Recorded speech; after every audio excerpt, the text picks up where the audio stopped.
this week on Celestian Ovation.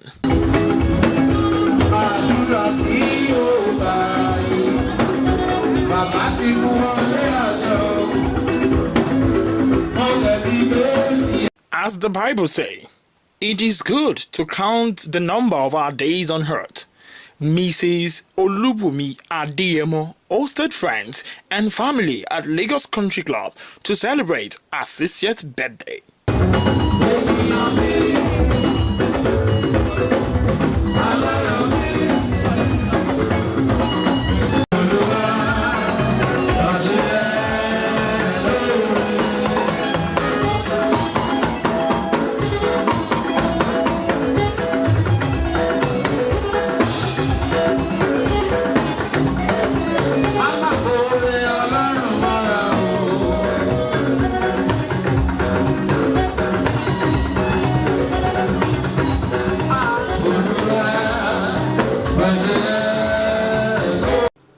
Mr. Orija, who said the opening prayer, which are longer life. Good health in Jesus' name. She will see our children in Jesus' name. And when next she will celebrate, she will remember the day for good. In Jesus' name we have prayed. Friends and family describe the celebrants and our family as a unique set of people. You have to actually stop on the 90th birthday, 100 plus birthday by the special grace of God. Well, at my age, I've seen a lot in my life in terms of marriage, possibly more because of our side of profession that I belong. But this family has been very unique. Besides the relationship between me and the senior brother, Olubunmi has been a wonderful, wonderful lady. Because Nunke is one of my best friends. When she told me she was going to do her birthday, even though I knew I would not be able to make it at the date, then she said she's changed the date. I said, oh, if you have to change the date, then I have to come down. I came all the way from UK to attend her birthday. Auntie Bumi, you are a passionate somebody. You are a kind sister. The way you took us, I really appreciate you. May God continue to bless you, enrich you, bless your children, grant you all the happiness you might wish for. Bless your new age, because this is just the starting point. Continue to bless and glorify your life. People will see you and know you belong to Him, because you have always behaved like a godly person. And I pray to use that wisdom you will be using, even with your sister, because she's somebody that has God no patience. For you to relate with her the way you are relating, you are a gorgeous mother. We really appreciate you. I love you so much. Thank you for the other. Thank you. A long way since our very early days. Two of them are here. Herself and Alaja Chade Odueke. They were my seniors in secondary school, but I'm older than both of them. Bumi is a very loving person. Since our days before we even knew where we were going. And up to now, she's closer to my sisters and other siblings than myself. The last time we discussed, I think on the phone, about 3 months ago, he said,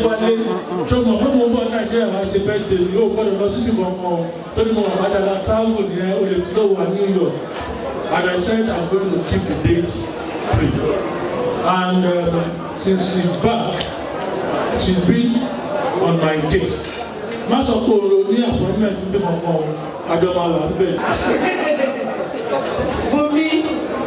We've known as far back as 1982, 81, 82, when we were together in the Prof, Prof. And we've been struggling together to make home suitable for us, the children, struggling to make the children what they are today. I'm happy for you are for me. We've been struggling together. Myself, there's a friend of ours, the Joke Akishete. Thank God for your life. I thank you. I thank everybody for coming. God Almighty God will be with you. Will be with our uncle. At least will be with us when we are struggling to make ends. Thank God we are today. Praise God for Almighty for what He has done for us today.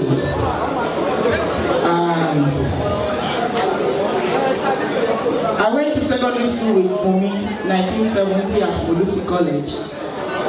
Then we were there till 71. She relocated. I left Olusi. Then 1998 we met at US, New York, by chance. She just heard my voice and she said, that voice sounded like Shade Saliku's voice. And I saw I was like, Abose, I didn't know that. Could it be you? And the husband said, if you call her Abose, then you guys have been coming a long way. And since then, it has always been Bomi in my life.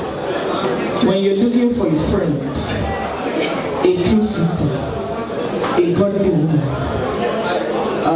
God-fearing woman, a good wife to the husband, a good mother to the children, a friend you can confide in, a friend you can cry with, a friend you can laugh with, is Bomi today. So, on this occasion of her 68th birthday, she's my aburo, isn't it? Ọjọ́ kan náà ni ẹ ṣe jàre. Bóyá lè ríra ní nígbà tó yí mu amniotic fluid èmi ti jáde. So I encourage her to become a nurse in America. She's my very good friend and we're both nurses. The Bobakeye group, who came to honor the celebrants, expressed their delight to be at the occasion by taking group photographs with her husband and friends.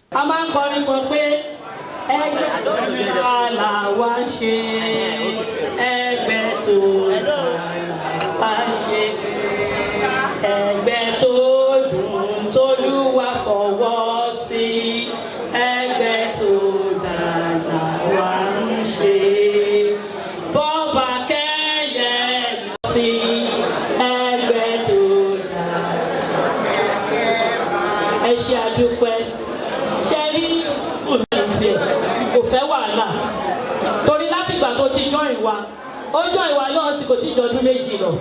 Àmọ́ ṣáwà tó ń hù ó ju tẹni tó ti join 15 years ago. Tó láti bẹ̀rẹ̀ ẹgbẹ́ yìí sàtí lọ bí 20-something years. Àwọn ọkùnrin wá tẹ̀tí lọ bí 30-something years. Àwọn àtàwọn àánú ẹgbẹ́ rẹ̀ about 74 members. Àtàlẹ́kọ̀ọ́ ni wọ́n ṣe lẹ́gbẹ̀ẹ́ ìbílẹ̀. Àmọ́ ṣáàwó ń ṣalátẹ̀lẹ́kọ̀ọ́. Plastic. Packaging and well respected. Làwọn jẹ́. Gbogbo mi ta bá lọ a máa ń fọwọ́ fúnra wa ni. Tó bá rí wa ń ta ẹni tó ṣe é rí mọ́ wa ni. Aṣọ oníranú obìnrin bá lè ṣe wà ní ẹgbẹ́ wa ìdádì. Ẹ ṣe gan-an nítorí first time ti máa meet yín. Táwa bá ti mọ kó èèyàn àtúmọ̀ àlè mọ́ o. Èèyàn kan láti ọmọ lágbára lọ.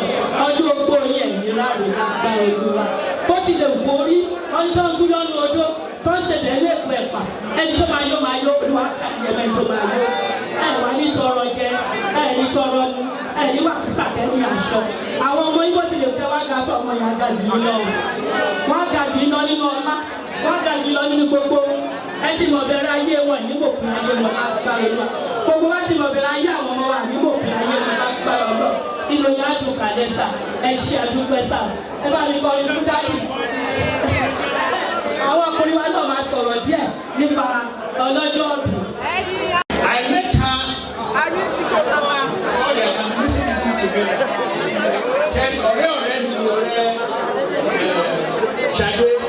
Shade just told me you are going to America. We called for me to attend to you. She just came and then she let me come and pick you. Honestly, Honestly, I could not even explain this. This kind of woman, what kind of woman is this? She was giving me attention at the airport. She brought me to the hotel, and I'm very appreciative. God will bless you. Thank you very much, sir. When he was talking about you, I said, this is an international man. So there's no way we are going to find. We are not going to let anybody with you again. So shall we. Great prayer. Great prayer. Great prayer. A máa fún nígbòsà mẹ́ta tí nígbòsà wọ́n gbọ́ ìkànnì pé wọ́n gbọ́ ìkànnì ìjẹ̀bú-òde wọ́n gbọ́ ìkànnì ìjẹ̀bú-òdo wọ́n tún gbọ́dọ̀ Amẹ́ríkà àwọn tó máa kọ̀ báyìí yẹn pọ̀ tí nígbòsà ìlàsọ̀ yẹn fún wọn kọ́ ìjẹ̀bú-òde káwọn dalẹ̀ ní ń pè ní gbòsà.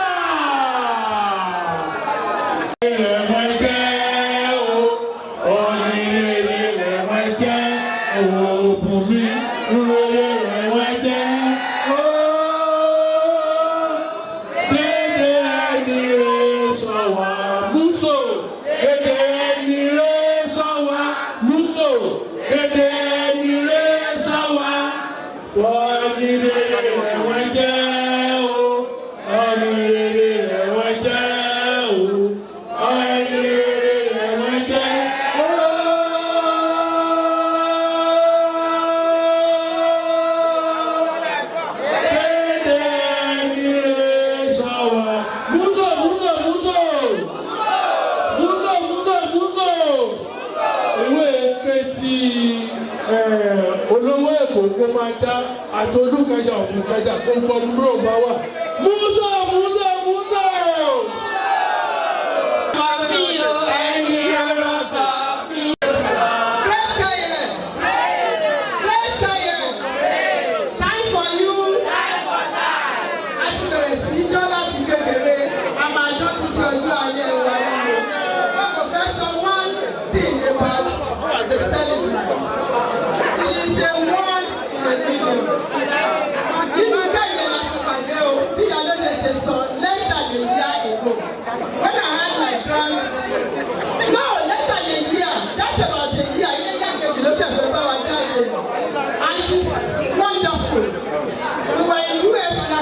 To have my grandson, she was wonderful. I signed the gifts. Tí wọ́n fún àwọn ọmọ every blessed day.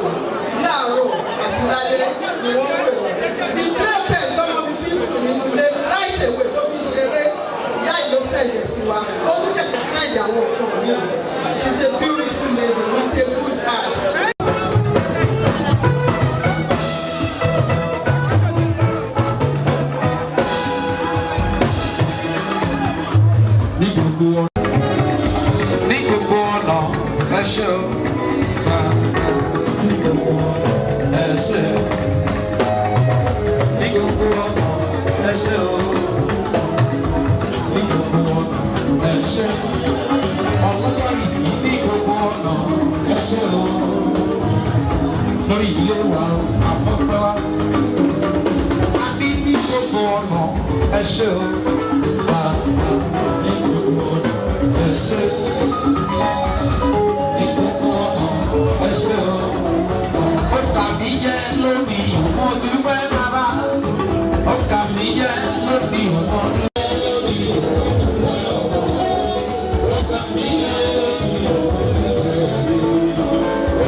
The senior brother of the celebrant, who gave a background of how they were raised, pointed that Mrs. Adeyemo is a no dull moments person who doesn't like seeing people sad.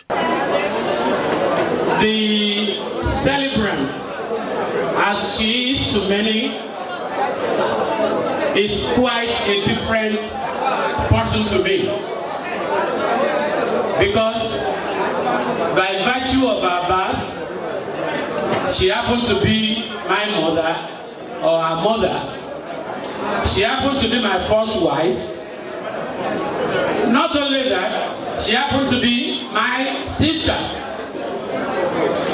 And the way God does things, He did it so nicely that He answered our mom's prayer by giving her 2 men and 2 ladies. So there's no ojoro or anything there. So we are 50-50. But like a mother hen, that is what Bumi is to all of us.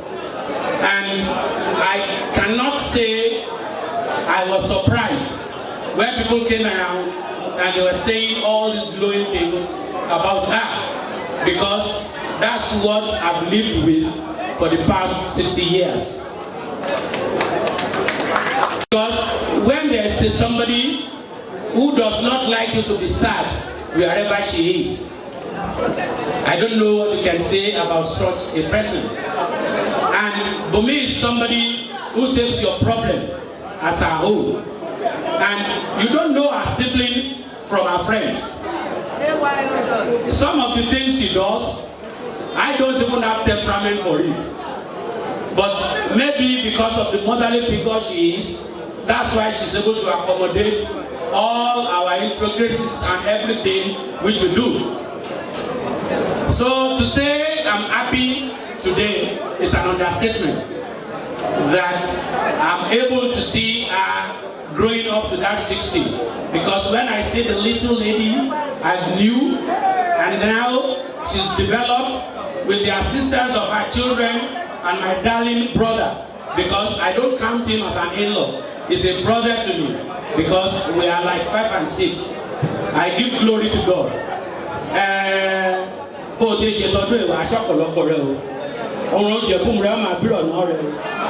Agbára Ọlọ́run nítorí Ọlọ́run ti ṣe rẹ̀ àtẹ̀mí àtẹ̀jẹ́ẹ̀mí nítorí Ọlọ́run máa dá sí o wẹ́ni Mùsàárì ọmọ o wẹ́ màmá bẹ̀rẹ̀ ké mú o lágbára Ọlọ́run dédé èrògbà rẹ lórúkọ ọmọ lórúkọ ọkọ lórúkọ àwọn ènìyàn rẹ dédé Ọlọ́run máa gbà rẹ o wò ti ṣèwé o wà ṣọ́kọ̀lọ́pọ̀ ọdún o nú àlàáfíà ayọ̀ àtàrí lóró máa fi ṣe o wẹ́ni fáìsàn ló gbà o ọmọ soguro ọmọ ìkọlójú ọ̀nà ọmọ ajíbòde obìnrin ló kọjá lọ ọmọ ajibira ọjà àná ọmọ anúlò òyìnbó nẹ ọmọ adẹrúbẹ nídẹrùn wàá dàrúgbó agbára ọlọ́gbé máa mú sàárì ọmọ. Distinguished ladies and gentlemen, I cannot thank you enough for this honor you've done our family and the Adeyemo family by coming together today to celebrate my aburu. Celebration will never cease in your residences. Lágbára Ọlọ́run, mbàámọ̀ ká má wá síbi ọjọ́ ìbí Bùnmi kò ní jẹ́ tiyín o. Àdélébáre o, àrìnàkóre o, àkòyà ibi o, bẹ́ẹ̀ ṣe débí láyọ̀. Tí ọmọ bàtẹ kúrò ní òun mọ̀ bàtẹ máa padà o. Lágbára Ọlọ́run. Also speaking, her husband, Professor Kolade Adeyemo, thanked the guests for their time, financial assistance, praying that God will reward them. He also pointed that his wife remains the only person he loves dearly.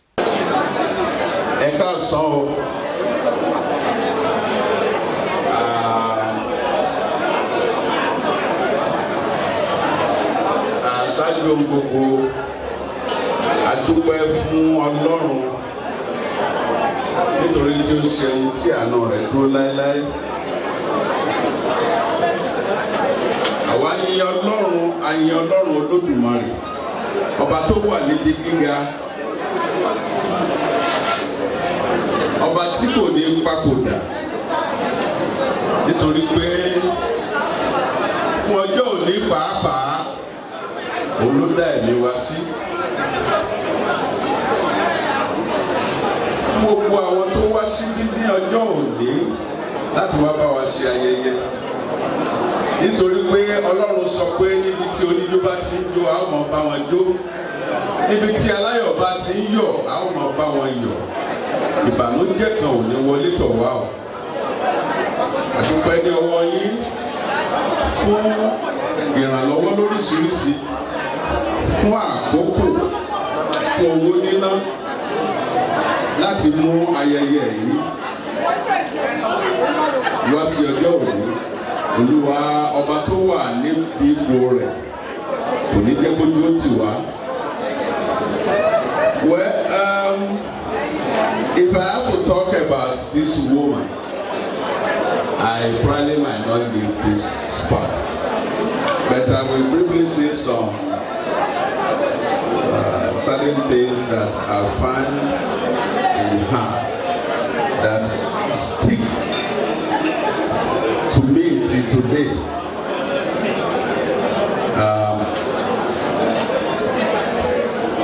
Bumi happened to be, I can call her my mom, because since my mom passed, it's the only person I can say I love dearly. I love her dearly. The journey started about 43 or 44 years ago by accident. We met, we are like high school sweetheart. And when I met her, I was a member of my school sport team. We always travel. So we traveled to Iwo, Osogbo, Magadi, we went for sport activities. Before I came back to school, Bumi has arrived. She has arrived in the school. So some of my juniors came to me, they were whispering to me and saying, there's a beautiful lady that I just landed in the school. And I was a prefect. And I said, beautiful lady, why are you guys informing me about? They said, that is for you, sir. And as long we have it, and that is what I want to, that's the emphasis I want to make. As God will say it, when I saw her, it was in the dark. It was something about after 8 p.m. When I saw her, I said, this is beautiful. This is a beautiful lady. So that journey started that night.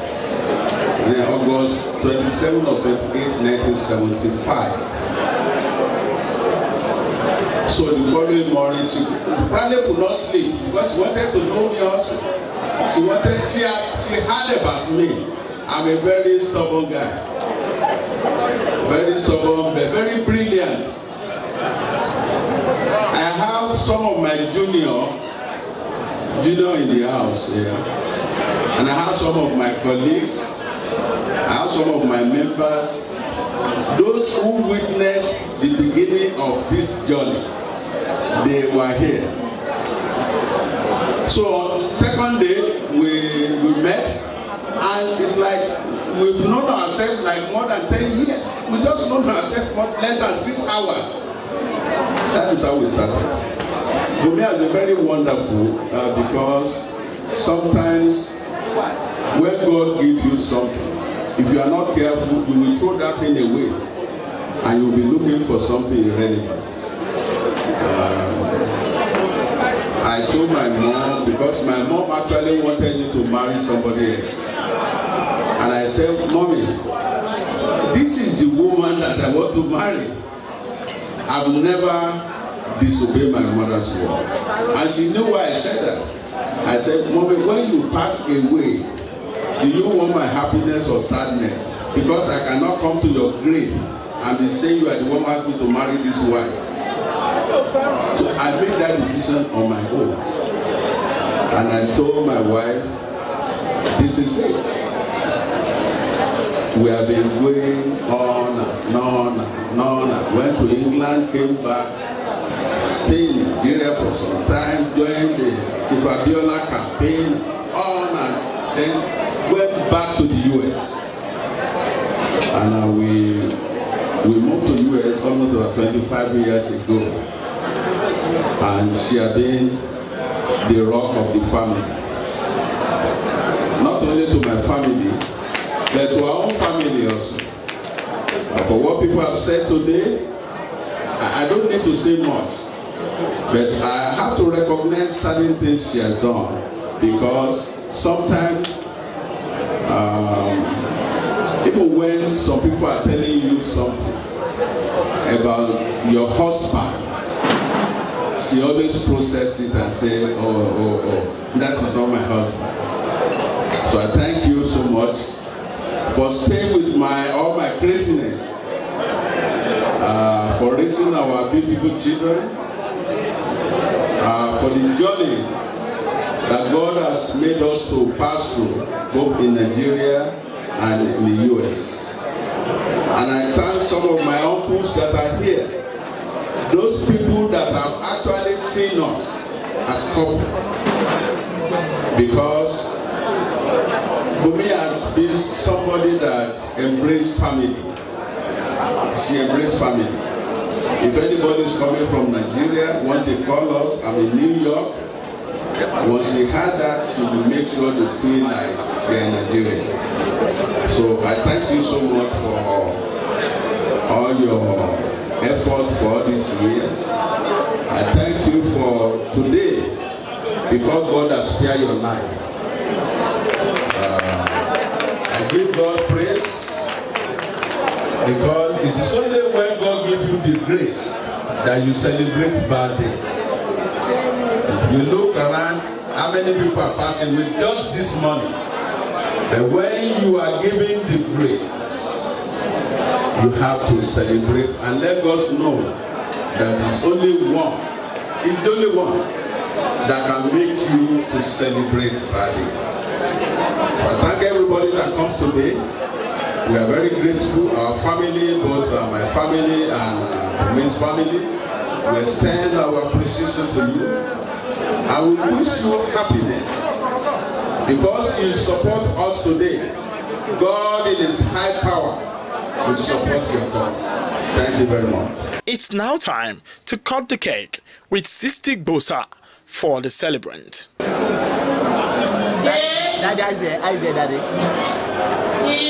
I think she tell me. You,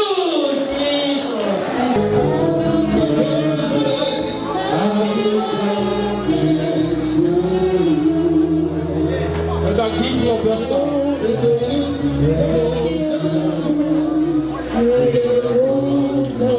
Bless you.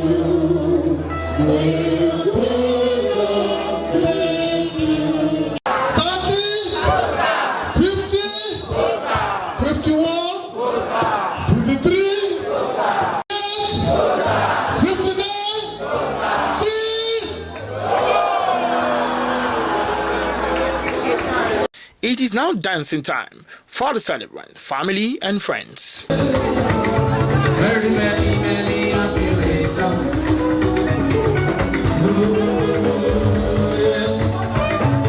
I wish you a happy birthday.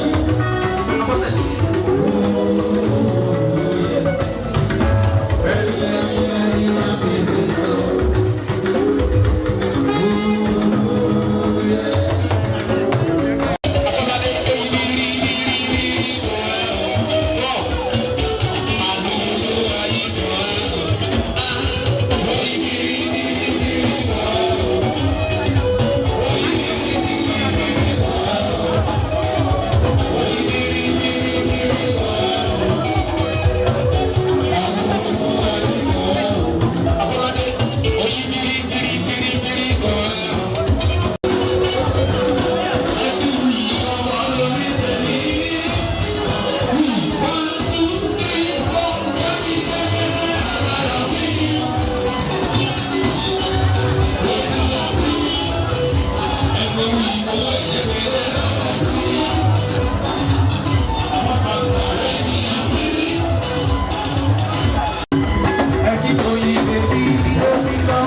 Yeah.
Thank you.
Speaking to Celestian Ovation, Chief Mrs. Toyin Oluwole, the Yeshewa of Ijebuland, and Iyalode Bobakeye revealed the main purpose of the Bobakeye group. Ẹgbẹ́ wa, ẹgbẹ́ gidi ni, ẹgbẹ́ ìbílẹ̀ ni tí Awùjalẹ̀ tó dá sílẹ̀ ní gbogbo ìlú Ìjẹ̀bú-Land.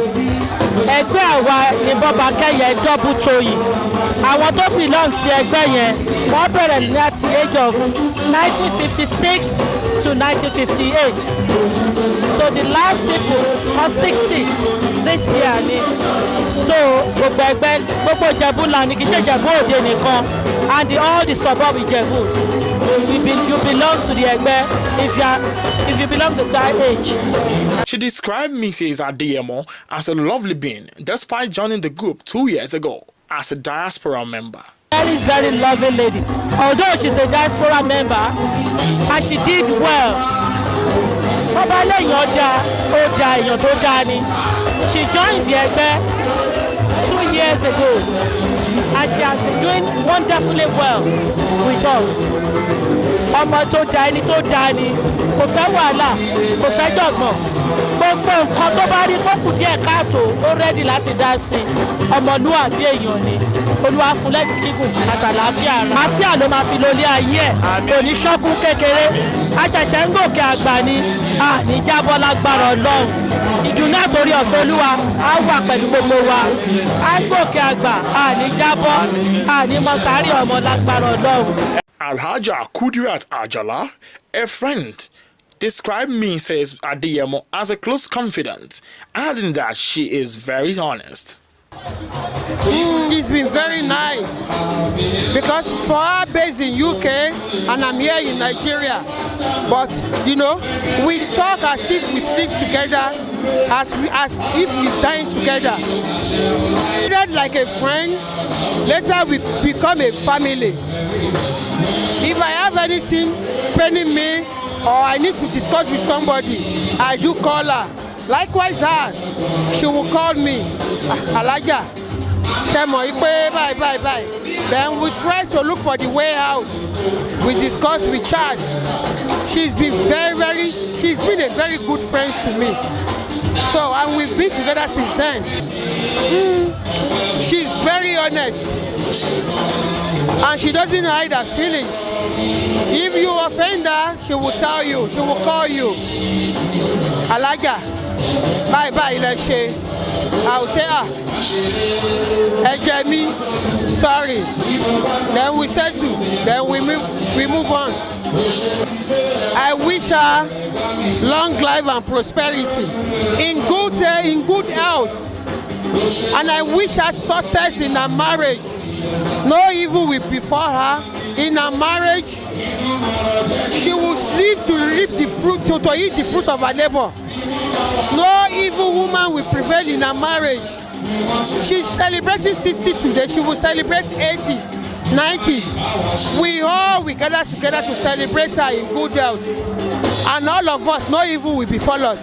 And I pray that everybody that came here today to celebrate with her and to have happiness with her, we will go back to our destination in good health. Kolade Adeyemo, Afolabi, who has been friend of the family for over 4 decades, lauds the couple for the good preparation.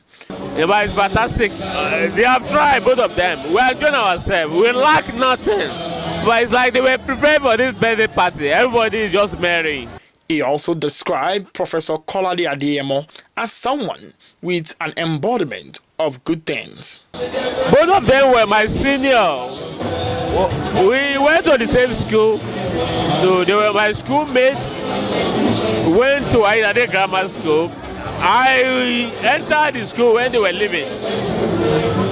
So when I can call the two of them my seniors, and at the same time, the husband, my uncle, because we are from the same town, and the wife, my auntie, because she came from the same town with my mother. My mother was from Ijebu-Igbo, and his wife from Ijebu-Igbo as well. So I'm related to the husband and to the wife. Honestly, to be frank with you, I will not tell you what is not. When I entered secondary school, Ayade Grammar School, both of them, they had passed out. But my uncle, Kolade Adeyemo, he was full private by the time I entered secondary school and he left. He was popularly known as Medico. In fact, even 3 years after he has left the school, his name was still ringing bells. Because it's somebody that you can call an embodiment of good things.